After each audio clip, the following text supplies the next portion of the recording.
Hello guys, അപ്പം ഞങ്ങൾ എന്തായാലും ട്രിവാൻഡ്രത്ത് പോയാൽ മസ്റ്റായിട്ട് പോകണമെന്ന് നേരത്തെ പ്ലാൻ ചെയ്തായിരുന്നു ഈ ഓൾഡ് സ്കൂൾ കഫേയിൽ.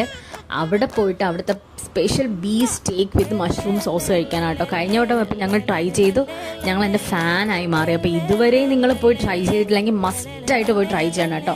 അപ്പോൾ ഞങ്ങൾ ഫസ്റ്റ് സീസർ സാലഡ് പറഞ്ഞു, പിന്നെ ഹണി വിത്ത് ലെമൺ ടീ അതാട്ടോ പറഞ്ഞത്. അതൊക്കെ കഴിച്ച് കഴിഞ്ഞപ്പോഴേക്കും ഞങ്ങൾ മെയിൻ സാധനത്തെത്തി, ബീഫ് സ്റ്റേക്ക് വിത്ത് മഷ്റൂം സോസ്. എൻ്റെ അമ്മയെ പറയാതിരിക്കാൻ വയ്യ ഗായ്സ്, അടിപൊളി ടേസ്റ്റാണ്, ഭയങ്കര അഫോർഡബിളും ആണ്.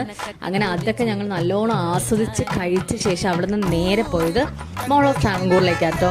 വെറുതെ പോയതാണ്. പിന്നെ നീലുവിന് കുറച്ച് ഡ്രസ്സ് എടുക്കണമായിരുന്നു സ്റ്റുഡിയോന്ന്, അതിനായിട്ടാണ് പോയത്. പിന്നെ ചെന്നോട് തന്നെ നമ്മൾ ലെൻസ് കാർട്ടിൽ കയറി കുറേ കണ്ണാടി വെച്ച് കുറേ ഫോട്ടോസും സെൽഫിയൊക്കെ അവിടെ എടുത്ത ശേഷം നേരെ സ്റ്റുഡിയോയിലേക്ക് പോയി. ഓഫർ ഉണ്ടായിരുന്ന സമയമായിരുന്നു കേട്ടോ. പക്ഷേ ഓഫറിൽ അങ്ങനെ അധികമായിട്ട് നീലിനൊന്നും കിട്ടില്ല. പിന്നെ നീലിന് ഡേ കെയറിലിടാൻ കുറച്ച് ഡ്രസ്സൊക്കെ എടുത്തിട്ട് ഞങ്ങൾ നേരെ അവിടെ നിന്ന് വീട്ടിലേക്ക് പോയി. അപ്പം അത്രയേ ഉള്ളൂ.